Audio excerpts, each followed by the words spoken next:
Salam sejahtera semuanya kepada para penonton tanya jawab yang berbahagia.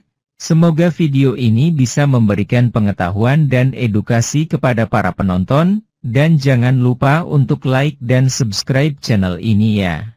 Selamat malam, Abdullah. Ya, selamat malam. Tolong buka kamera, Bang.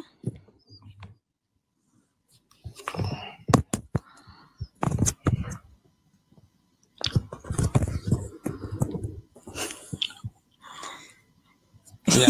Iya, selamat malam, Abdullah. Iya, selamat malam. Silakan saudaraku, apa yang mau ditanya? Ya, di dalam Kristen saya mendengar ayat mengatakan di dalam Yesus ada Bapa, di dalam Bapa ada Yesus, dua berarti kan? Yang Roh Kudusnya kemana, Mbak? Roh Kudus itu rohnya Tuhan Yesus. Roh Kudus itu rohnya. Oh, iya, gitu. roh Tuhan Yesus, roh Bapa itu sendiri. Oh gitu. Bapa Iya. sama Yesus berbeda, Mbak? Tidak. Terus yang duduk sebelah kanan Bapa di surga itu siapa? Ya, nggak ada tertulis ya di sebelah kanan Bapa ya. Tadi saya jelasin. Alkitab menyatakan bahwa Tuhan Yesus naik ke surga, duduk di sebelah kanan Allah yang Maha Kuasa. Di sini tidak bisa diartikan secara lahiriah bahwa ada dua oknum duduk bersebelahan. Allah yang Maha Kuasa duduk di sebelah kirinya Tuhan Yesus, dan Tuhan Yesus duduk di sebelah kanannya Allah yang Maha Kuasa. Enggak seperti itu. Karena Allah yang Maha Kuasa itu adalah roh. Dia adalah cahaya terang nyata terhampiri, di mana kita nggak bisa menentukan mana kanannya. Karena dia kan roh, ya, tidak terbatas ruang dan waktu. Tentu saja tidak ada kanannya seperti kita manusia. Kalau kita jelas ya mana kanan mana kiri. Karena Allah itu roh, bukan materi ya, bukan fisik. Nah, jadi makna duduk di sebelah kanan Allah yang Maha Kuasa, begini maknanya saudaraku. Itu adalah makna alegoris. Duduk maknanya bertahta. Sebelah kanan maknanya kehormatan, kekuatan, kekuasaan, keagungan, kemuliaan. Jadi firman Tuhan yang tertulis bahwa Tuhan Yesus duduk di sebelah kanan yang Maha Kuasa, maknanya adalah Tuhan Yesus kembali ke surga, bertahta dalam kemuliaan, keagungan, kemahabesarannya, menunjukkan otoritas keilahiannya yang hakiki. Wow, haleluya, haleluya. Itulah kenapa ketika Tuhan Yesus menyatakan bahwa dia duduk di sebelah kanan yang Maha Kuasa dan datang dalam naungan awan, imam ulama merobek jubahnya. Kenapa dia merobek jubahnya? Karena di sini Tuhan Yesus sedang mengaku dia adalah Allah yang Maha Kuasa itu sendiri. Makanya Tuhan Yesus disalib karena dia mengaku dialah Yod-Heh-Vav-He Elohim itu, saudaraku. Tetapi ketika orang banyak menyatakan bahwa Tuhan Yesus itu nabi, nggak ada yang komplain. Ahli Taurat nggak komplain dia.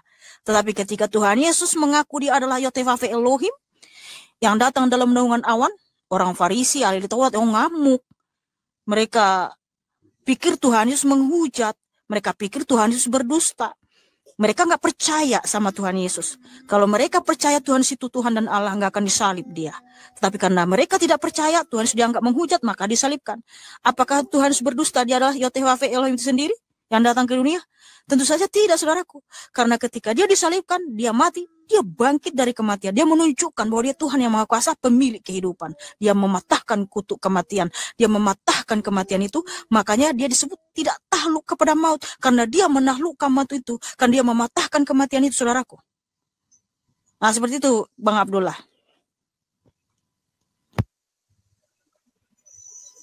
Iya, kurang paham saya, Kak. Tapi ya udahlah, Kak. Kalau gitu, kalau itu memang benar, Kak, dia turun sebagai Tuhan, kenapa di Yerusalem atau tempat kelahirannya tidak mengakui, Kak?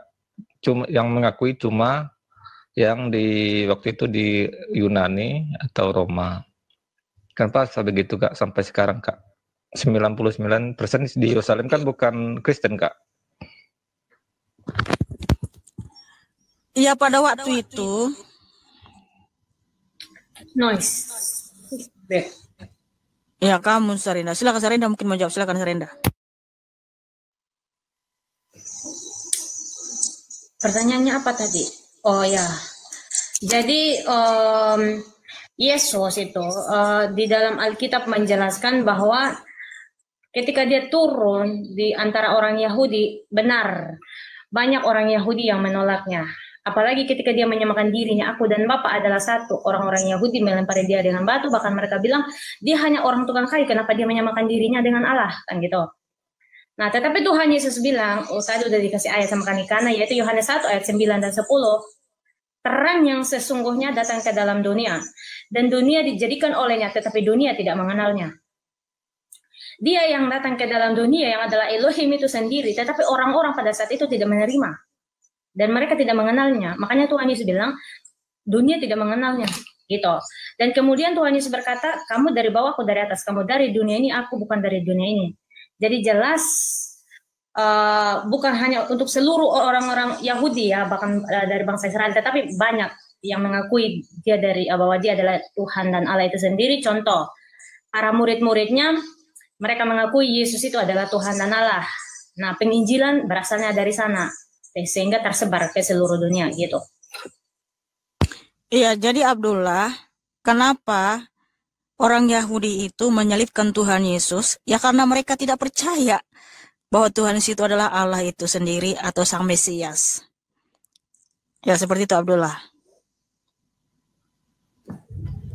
Iya, melanjutkan pertanyaan itu Kak.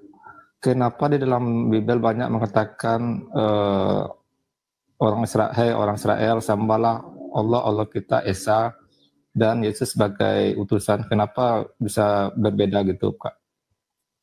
Nggak ada seperti itu ayatnya. Sembahlah Allah, bahwa Yesus utusan nggak ada. Di mana ayatnya seperti itu? Hukum yang terutama, Kak. Hukum yang terutama, dengar ya. Hukum yang terutama di Ulangan 6 ayat 4. Shema Israel, Adonai Elohenu, Adonai Echad. Dalam bahasa aslinya, dengarlah hai orang Israel, ya bahasa Indonesianya.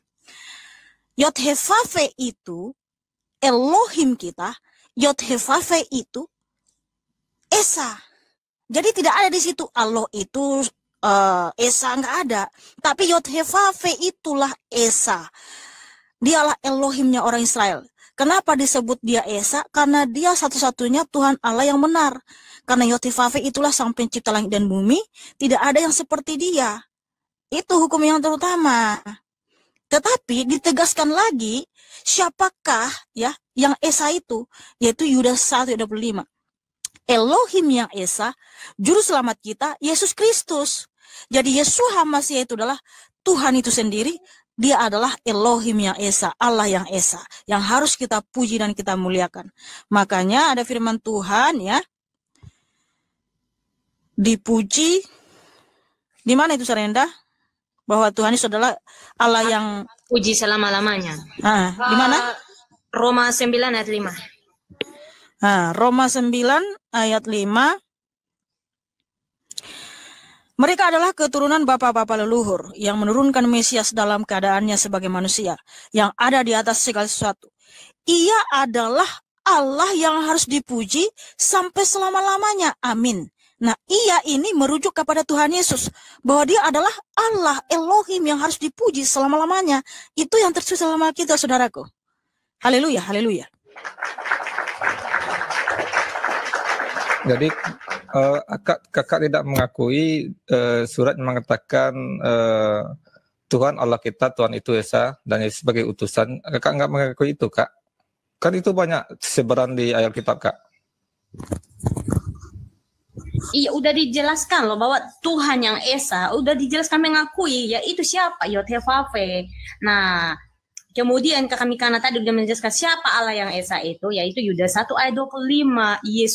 Allah yang Esa adalah Yesus Kristus, dijelaskan di dalam Yudas 1 ayat 25. Iya, orang Israel itu tidak pernah mengenal Allah-Allah bangsa lain. Tidak pernah.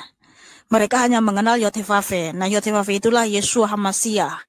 Makanya ketika firman Tuhan tadi ya dituliskan Yohanes 1 ayat 10 sampai 11, ia datang kepada milik kepunyaannya. Nah, yang datang itu siapa? Yod-Heh-Vav-He itu. Dia datang ke dunia dan dunia dijadikan olehnya, tetapi milik kepunyaannya tidak mengenalnya, tidak menerimanya. Makanya mereka salibkan. Ya, seperti itu, Abdullah.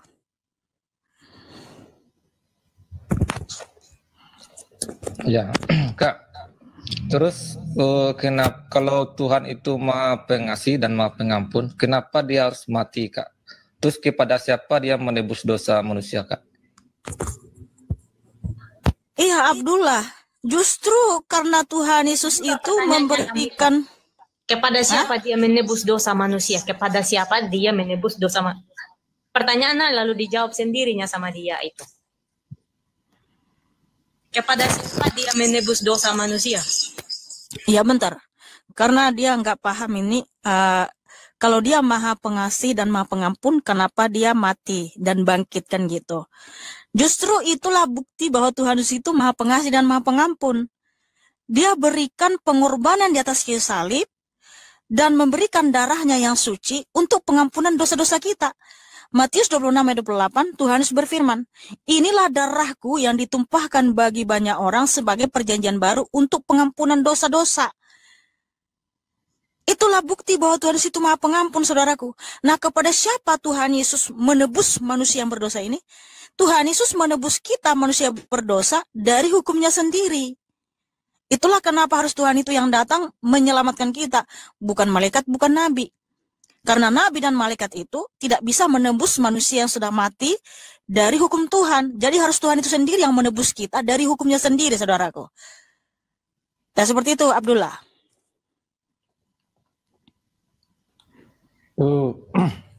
Jadi dia menebus dosa manusia dari dia sendiri untuk dia sendiri, Kak? Bukan menebus dosa manusia, menebus manusia berdosa. Jadi manusianya yang ditebus, kita manusia yang berdosa ini ditebus, bukan dosanya. Kalau dosanya yang ditebus, ya dosanya yang diambil, kita aja tinggal dong di alam maut. Iya, Kak, itu kan katanya nubuat dari perjanjian lama. Ada nggak di perjanjian lama tentang nubuat kalau menebus itu dosa darah manusia? Bukan darah manusia, darah Tuhan itu sendiri ada. Ya. Itu di Zakaria 11, Zakaria 9 ayat 11. Oke. Coba kita ya.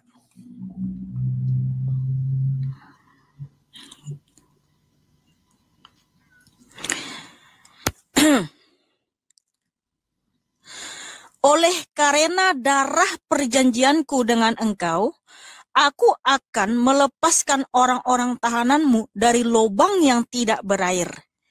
Jadi sini Tuhan menyatakan darah perjanjianku. Aku akan melepaskan orang-orang tahananmu dari lubang yang tidak berair. Jadi di sini melepaskan artinya membebaskan orang-orang tahanan ya yang tertawan dari lubang yang tidak berair. Apa lubang yang tidak berair? Itu kuburan, alam maut ya. Jadi di situ Tuhan Yesus yang adalah Yod-Heh-Vav itu sudah berjanji darah perjanjiannya itu akan membebaskan manusia-manusia yang telah mati tertawan di alam maut. Karena lubang yang tidak berair itu kan kuburan, saudaraku. Alam maut ya, kerajaan maut. Itulah nubuatan. Dan digenapi tadi di mana? Di Matius 26 ayat 8. Itu darah inilah darahku. Atau darah manusia, Kak? Darah Tuhan, manusia. darah Tuhan. Ayat 26. Korintus 11 ayat 26. Di situ Ya, darah Tuhan sendiri. Oke. Jadi setelah Yesus lahir, semua orang tidak berdosa lagi, Kak? Jadi gini, setelah Tuhan Yesus menebus kita dari kutuk kematian, kita menjadi ciptaan yang baru. Oke, kita baca ayatnya. 2 Korintus 5 ayat 17. Jadi siapa yang ada di dalam Kristus, ia adalah ciptaan baru. Yang lama sudah berlalu, sesungguhnya yang baru sudah datang. Makanya Tuhan Yesus menyatakan di Yohanes 3 ayat 5, siapa yang tidak dilahirkan dari air dan roh, ia tidak akan masuk dalam kerajaan surga. Dilahirkan dari air dan roh artinya, kalau dia tidak lahir baru, percaya kepada penebusan Kristus di atas kayu salib, dia tidak akan pernah masuk surga. Dia harus dilahirkan kembali. Bukan maksudnya tubuh kita masuk ke rahim ibu kita lalu dilahirkan kembali. Tetapi kita menjadi ciptaan baru dalam Kristus, karena dulu kita adalah manusia mati, ada di alam maut. Nah, Tuhan Yesus membebaskan kita dari alam maut ini, maka kita menjadi ciptaan yang baru. Sehingga Tuhan Yesus menyatakan, Yohanes 11 ayat 25, akulah kebangkitan dan hidup, barang siapa percaya kepadaku, ia tetap hidup sekalipun ia mati. Sehingga ketika kita mati, kita nggak masuk lagi ke kerajaan maut atau dunia kematian. Karena kerajaan maut itu adalah Hades, seperti neraka tapi belum neraka sesungguhnya. Namun kalau kita ada dalam Kristus, kita langsung masuk Firdaus. Di Firdaus ini adalah taman surga. Nanti di hari kiamat kita akan dibangkitkan dalam tubuh kemuliaan, dimasukkan ke Yerusalem baru yaitu surga. Itulah kehidupan yang kekal, di sanalah kita bersama dengan Tuhan Yesus.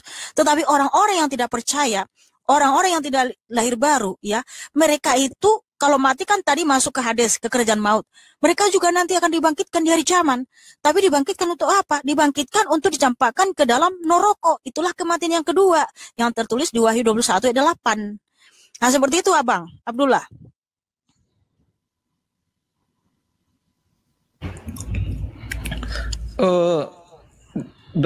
Apa namanya, penguasa maut ini siapa nih Kak?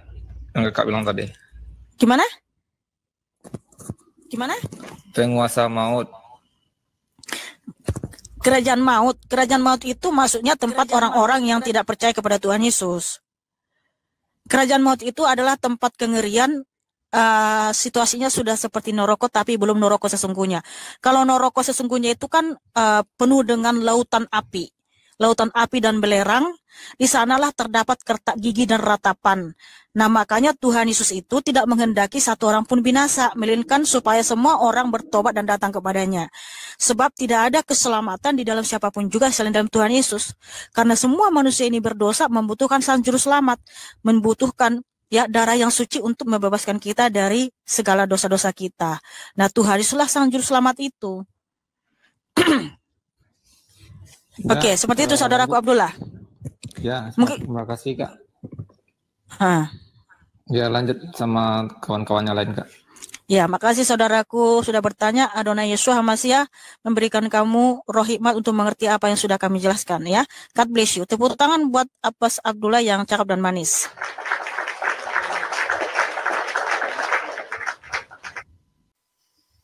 Selamat malam, Dedek. Shalom. Ya, silakan buka kamera saudaraku. Ini Sanenda kemana nih? Selamat hari Minggu loh, Sir. Ya, selamat hari Minggu.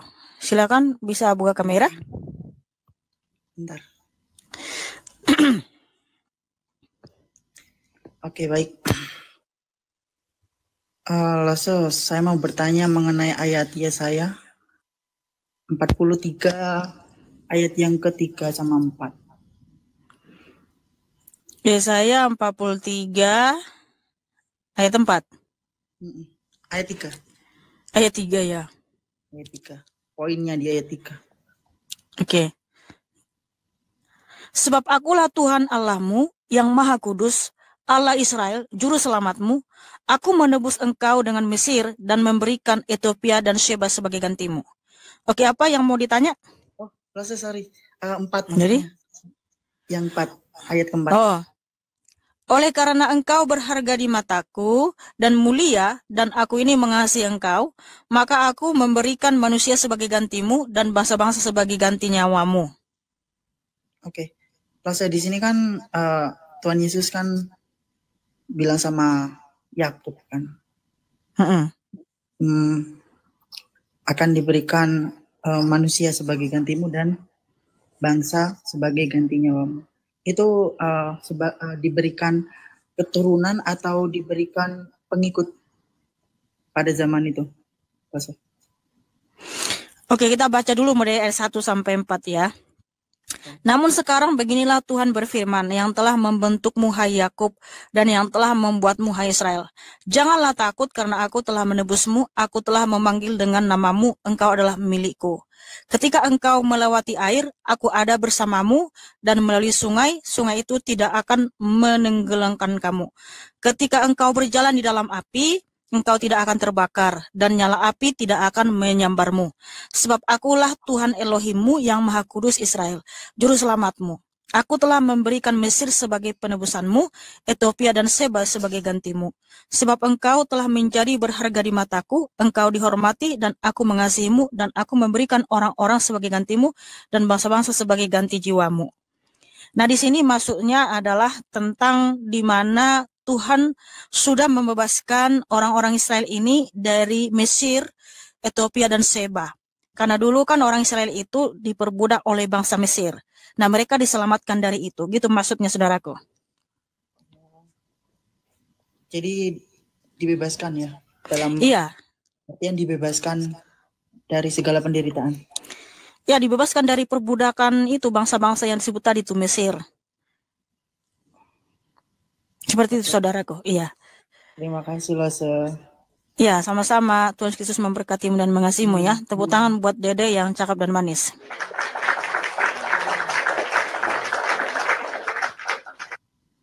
Ya, selamat malam Alvan. Halo, selamat malam Bu. Tolong buka kamera, Bang. Yap. Yang saya mau tanyakan ini Bu, mohon maaf ini izin Bu ya. Saya mau tanyakan agamanya Ibu, agama Islam, Hindu, Kristen. Buka Protestan? kamera dulu. Buka kamera Udah, dulu. Ini kan udah. Bawahnya ada tulisan save atau simpan. Oke. Oke. Kepercayaan saya atau agama saya adalah Kristen, Bang. Oh, Kristen. Mohon maaf, perkenalkan nama saya aslinya Luluputur Rahman, agama Islam, berasal dari Lombok. Ini maksudnya Yesus Allah Maha Kuasa gimana ini Bu? Ya, karena ada firman Tuhan di Kejadian 17 ayat 1, Kejadian 35 ayat 1, Wahyu 1 ayat 8, Tuhan Yesus adalah Yod-Heh-Vav Elohim itu bersabda bahwa dia adalah Allah yang Maha Kuasa. Ibaratnya Yesus adalah Tuhanmu ya, seperti itu. Bukan ibarat-ibarat, tapi itu fakta. Bahwa Tuhan Yesus itu Allah yang Maha Kuasa. Ya. Sejak kapan itu Yesus jadi Tuhan? Sebelum dunia ini ada. Sebelum segala sesuatu ada, Yesus Kristus adalah Tuhan dan Allah. Berarti kamu itu yakin ya bahwa Yesus itu adalah Tuhanmu? Sangat yakin sekali dan sangat percaya. Bahkan kuasa Tuhan Yesus saya alami dalam hidup saya. Terus Tuhanmu itu kan bisa kelihatan Bu ya? Tuhan Yesus itu eksistensinya atau keberadaan dia yang sebenarnya, dia adalah cahaya terang yang tak terhampiri, yang tertulis di 1 Timotius 6:16. Tetapi supaya kita bisa melihat dia memang harus berteofani, Bang. Teofani itu artinya penampakan sosok ilahi dalam rupa manusia, dalam rupa malaikat, dalam rupa tiang api. Karena kalau kita melihat dia dalam wajah yang sesungguhnya, kita nggak akan mampu ya. Bumi ini aja akan hancur. Tetapi supaya kita bisa melihat dia harus datang dalam rupa anak manusia, supaya kita bisa melihat dia. Seperti itu ya Bu ya? Iya Abang, Nah, karena Tuhan Yesus itu sangat Bu, mengasihi kita. apakah Yesus itu pernah mengajar orang Kristen, mohon maaf ini Kristen atau apa Ibu agamanya tadi? Iya, Apakah Kristen ada Bang. mengajar orang yang memakan babi ataupun disunat? Iya, Tuhan Yesus mengajarkan kita di Markus 7 ayat 19 ya. Semua makanan itu halal. Semua makanan halal. Iya. Dengan terkecuali meja yang kaki 4 yang tidak dimakan ya Bu. Semua makanan itu halal kecuali meja, itu pun karena keras dan tak enak. Berarti Tuhanmu kurang baik ya. Tidak ada kata baik dan tidak ada kata buruk jadinya. Loh, kok bisa? Iya, artinya kenapa Bu ya? Karena semua barang-barang itu dimakan Bu. Cuman meja saja ya, yang berkaki 4 cuman meja saja yang tidak dimakan. Nah, karena kan kamu yang nambahin sendiri kecuali meja. Karena nggak ada dalam Alkitab. Ya, tambahilah, saya lanjutkan lah. Maaf, ini ibaratnya. Cuman ya Bang ini. Ibaratnya, soalnya semua kan ibarat ayam kita mau makan juga halal. Nggak ada ibarat-ibarat. Bang, kita Tai itu dimakan manusia. juga halal. Ya kamu aja yang makan Beda itu. kali punya Tuhan, ya. Itu bukan makanan. Kan tadi bilangnya semua barang yang dimakan, maksud apa ini yang Saya bilang semua makanan halal lah, Bang. Kalau tai juga dimakan kan bisa halal juga itu, Bu. Ya Tuhan, kamu ngerti nggak sih jenis-jenis makanan apa saja? Apakah itu makanan yang kamu bilang itu? Aduh, tolong ya, berpikirlah yang cerdas, Bang. Itu yang harus cerdas. Masa Sejak kapan? Sejak kapan pup itu jenis makanan? Ini aneh nih Abang Alvan, ini dari planet mana ini ya? Nah, itu makanan itu, Bu, misalnya kalau apa yang kita makan itu kalau sudah berupa tai itu tetap makanan, Bu. Ya itu kalau itu makanan bagimu ya kau makan aja lah itu sendiri. Kalau saya Islam itu nggak bisa, Bu. Haram hukumnya itu, Bu. Di mana tertulis haram? Di mana? Di mana tertulis? Di mana? Kalau kamu ya, kalau bagimu bahwa pup itu adalah sejenis makanan, lalu di mana di dalam kitabmu bahwa pup itu haram? Silakan. Kan kamu bagimu itu makanan, jenis makanan. Di mana tertulis itu haram? Di mana? Di mana? Makanan itu, Bu, yang seperti babi haram. Loh, yang saya tanya tadi pup, kamu bilang pup itu juga makanan. Di mana itu tulis dalam agamamu bahwa pup itu makanan? Cuma nanya si Alvan ini. Makan pisang kan jadi tai itu makanan itu, Bu. Ya Tuhan, tolong ampunilah dia. Itu nggak bisa masuk dalam makanan karena berbicara makanan itu pasti bisa dimakan. Sesuatu yang bisa dimakan, mana bisa taimu kau makan, aneh-aneh aja kurasa. Nah tadi kan semua Bang, abang itu sekolah nggak sih? Masa jenis-jenis makanan dia nggak tahu apa? Iya, halal juga ya kalau dimakan. Ya kamu aja yang makan itu. Kalau kamu anggap itu jenis makanan. Kalau saya Islam nggak bisa, Bu. Kami kan sudah dalil dan hukumnya, Bu. Ya di mana tertulis dalilnya? Di mana? Dalilnya apanya? Yang kamu bilang tadi. Iya. Kalau itu adalah makanan, kalau iya, ya di mana tertulis? Di mana tertulis bahwa pup itu sejenis makanan yang kalian haramkan di mana? Kok bisa ya itu makanan? Iya, sejak kapan pup itu jenis makanan? Cemananya sih Abang Alvan ini? Itu tetap haram itu, Bu. Kalau babi, minuman bir, bintang. Open kamera Salenda. Oh ya. Oh alah. Kasihan banget ini si Bang Alvan ini. Bukan, yang kasihan kamu yang apa ini salib disalib kayak gini kamu sembah. Belajarlah sungguh-sungguh ya, belajarlah sungguh-sungguh supaya tahu membedakan mana jenis makanan, mana yang bukan. Saudara-saudara sekalian, pada video yang sudah kita saksikan bersama-sama ini ada pertanyaan-pertanyaan dan narasi mengenai tentang di Kristen ada ayat Yesus dalam Bapa di dalam Yesus. Terus Roh Kudusnya kemana? Apakah Bapa dengan Yesus itu berbeda? Terus yang ditulis di Alkitab duduk di sebelah kanan Bapa itu siapa? Hanya pertanyaan terakhir ini yang dijelaskan oleh Mihana dan seperti apa penjelasannya sudah kita saksikan bersama pada video ini. Terus ada pertanyaan lainnya seperti di Alkitab jelas tertulis bahwa Yesus itu cuma utusan, tapi kenapa kok dikatakan Tuhan? Yesus menebus dosa manusia kepada siapa? Adakah nubuatan tentang Yesus di Perjanjian Lama? Itulah kira-kira pertanyaan yang ada, dan semuanya dijelaskan oleh Mihana. Silahkan para penonton menilai sendiri tentang jawabannya, apakah masuk di akal atau logika atau tidak. Silahkan tulis pendapatnya di kolom komentar. Terima kasih. Jawabannya lihat ayat di Alkitab. Yohanes 1, lihat perikopnya di ayat 9-10. Roma 9:5 mereka adalah keturunan bapa-bapa leluhur, yang menurunkan Mesias dalam keadaannya sebagai manusia, yang ada di atas segala sesuatu.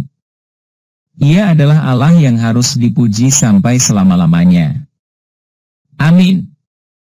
Yudas pukul 1:25 Allah yang Esa, Juru Selamat kita oleh Yesus Kristus, Tuhan kita, bagi Dia adalah kemuliaan, kebesaran, kekuatan dan kuasa sebelum segala abad dan sekarang dan sampai selama-lamanya. Amin. Zaharia pukul 9:11 mengenai engkau, oleh karena darah perjanjianku dengan engkau, aku akan melepaskan orang-orang tahananmu dari lubang yang tidak berair. Matius 26:28 Sebab inilah darahku, darah perjanjian, yang ditumpahkan bagi banyak orang untuk pengampunan dosa.